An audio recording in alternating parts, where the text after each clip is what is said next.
Pemirsa, patwal dibatasi. Pejabat pakai transportasi umum seminggu sekali. Mungkinkah? Masyarakat Transportasi Indonesia (MTI) mengusulkan pembatasan penggunaan patwal bagi pejabat dan kementerian. Hanya presiden dan wakil presiden yang menggunakan patwal untuk perjalanan dinas. Menurut MTI, Jakarta akan semakin macet, bahkan membuat pengguna jalan jadi stres dengan bunyi-bunyian sirine kendaraan iring-iringan. Lantas setujukah Menteri dan pejabat dengan usulan MTI tersebut? Akankah usulan ini diamini oleh Presiden Prabowo Subianto? Untuk membahasnya telah bergabung bersama kami Menteri Koperasi Budi Aris Setiadi, dan juga di studio sudah hadir Sekjen Masyarakat Transportasi Indonesia Haris Muhammadun. Selamat sore Bang Haris, selamat sore Pak Menteri. Selamat sore Mas Aditya. Selamat sore. Bang Haris, selamat sore. Selamat sore Pak Menteri. Ya. Pak Menteri, langsung saja kami ingin mengetahui tanggapan Anda tentang adanya pembatasan pemberian kendaraan patwal bagi pejabat negara. Ini bagaimana tanggapan Anda? Kalau saya pribadi, ini pribadi ya, nggak ada masalah. Kita kan pakai yang disediain, nggak berlebihan juga. Dan buat kami, usulan penggunaan transportasi umum atau apapun buat saya juga bukan hal yang luar biasa buat saya. Karena sejak muda, sejak jadi mahasiswa, sejak SMA, saya sudah terbiasa untuk naik kendaraan umum. Apalagi kualitas transportasi umum saat ini di Jakarta sudah mulai meningkat ya. Kualitasnya, integrasinya, kenyamanannya, kan faktor-faktor itu yang membuat masyarakat termasuk pejabat juga menggunakan angkutan umum. Saya juga akan sering nanti menggunakan angkutan umum pada waktunya. Cuman masalahnya begini, kadang betul kemacetan inilah sumber masalahnya. Kita kan dituntut banyak pekerjaan yang memerlukan perpindahan dari satu tempat ke tempat lain yang cepat. Tapi buat saya malah benar lebih mudah menaik motor sekalian. Saya kalau kunjungan ke daerah, saya nggak sungkan-sungkan naik motor ke lokasi-lokasi yang terjauh. Begitu. Baik, Pak Budi, tapi selama Anda menjadi... Buat saya ini bukan persoalan kita menteri atau pejabat negara naik kendaraan umum. Buat saya nggak isu. Apalagi kualitas transportasi umum kita kan bagus. Ini juga sekaligus wacana ini bagus untuk terus meningkatkan kualitas pelayanan transportasi umum. Karena banyak negara di dunia, terutama negara-negara maju, itu memfokuskan peningkatan kualitas dan sarana transportasi umum di kota-kota mereka. Begitu. Baik. Pak Budi, tapi selama Anda menjadi menteri, apakah Anda pernah naik transportasi umum dan tidak menggunakan patwalnya? Oh, dalam beberapa kesempatan saya sering sekali tidak ada patwal saya. Begitu. Baik, boleh diceritakan. Karena buat saya saya lebih ke fungsi, bukan ke penampilan. Mobil juga yang disediain aja. Yang saya ditanya sama staf-staf juga, Bapak yang ada aja apa aja. Saya sekasihnya aja, saya ada request. Baik, Bang Haris.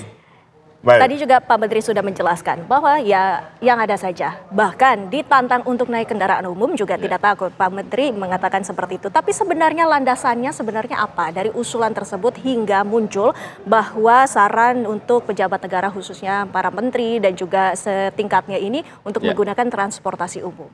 Ya, terima kasih Mbak Vindi.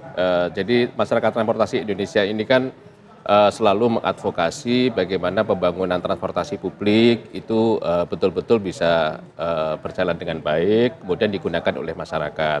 Nah, masyarakat di Indonesia ini kan budayanya masih paternalistik ya. Ketika dicontohkan oleh pemimpinnya, maka tentunya ajakan untuk kembali ke transportasi publik, meninggalkan transportasi pribadi, khususnya di Jakarta ini akan terwujud dengan baik. Nah, apalagi ini musim penghematan nih, artinya adalah kalau kita mengacu kepada Undang-Undang Lalu Lintas Angkutan Jalan, pasal 134, ini kan ada 7 golongan yang mendapatkan prioritas. Nah, yang mendapatkan prioritas ini kalau mengacu kepada pejabat adalah ketua atau katakanlah pimpinan lembaga negara Republik Indonesia.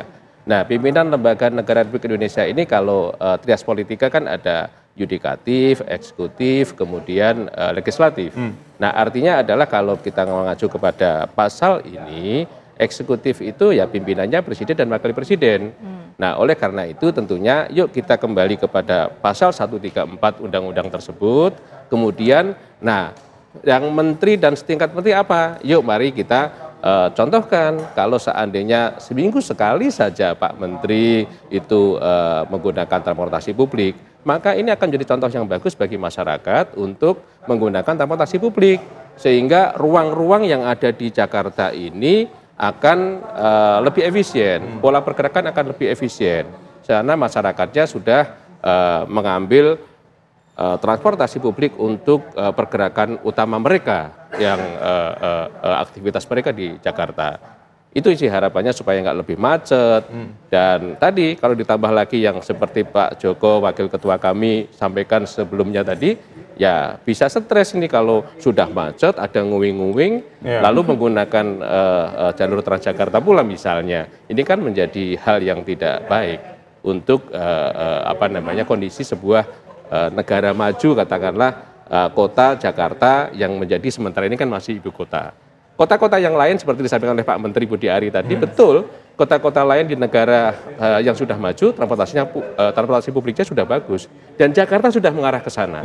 Integrasi sudah ada, LRT Jakarta, MRT Jakarta, kemudian Transjakarta, ditambah lagi LRT Jabodebek. Ini artinya sudah mulai terintegrasi dengan baik. Betul. Baik. Saya ingin ke Pak Budi. Pak Budi, ini kan kalau melihat dari pasal 134 nih, kendaraan menteri ini bukan kendaraan yang 7 prioritas, Pak. Sebetulnya apakah pengawalan ini juga boleh diprioritaskan? Menurut Anda seperti apa, Pak? Pokoknya kita ikut perintah dan aturan yang berlaku. Kalau nggak boleh kita suruh naik transportasi umum, ayo. Kita mah orangnya nggak neko-neko, Mas. Bahwa wacana, usulan itu boleh aja. Saya juga ingin sekali menikmati kemajuan pelayanan transportasi di kota khususnya Jakarta ini gitu loh. Karena saya contohkan misalnya begini, di negara-negara maju di Eropa itu sejak tahun 2020 semua kendaraan pribadi itu dipajak sangat besar supaya negara bagian negara kotanya itu, kota di negara itu bisa mensubsidi semua transportasi publiknya. Sehingga juga terjadi penurunan kotoran udara atau karbonnya. Itu dimulai di Frankfurt di Jerman. Jadi ide-ide itu seperti ini buat saya nggak masalah. Yang pasti ini niatnya adalah bagaimana peningkatan kualitas sarana transportasi, integrasinya, pelayanannya, sarananya, dan juga kemudahan. Saya pikir begini, selama itu memudahkan, kita sih jalan. Kita nggak pernah khawatir dengan kesan atau apapun. Karena buat saya menjadi pejabat negara itu kan sementara menjadi rakyat itu selamanya. Karena buat saya menjadi rakyat itu kan seterusnya. Selama hayat masih di kandung badan kita tetap jadi rakyat Indonesia kan. Kalau pejabat kan cuma musiman gitu. Tergantung pelayanannya waktu. Dan juga sarananya tadi seperti yang disebutkan oleh Pak Budi. Namun apa yang harus menjadi evaluasi? Pak Budi ditahan dulu, kami harus jeda sejenak. Nanti kami bahas lagi Pak Budi selepas jeda. Pemirsa, kami kembali, tetaplah bersama kami di Kabar Petang.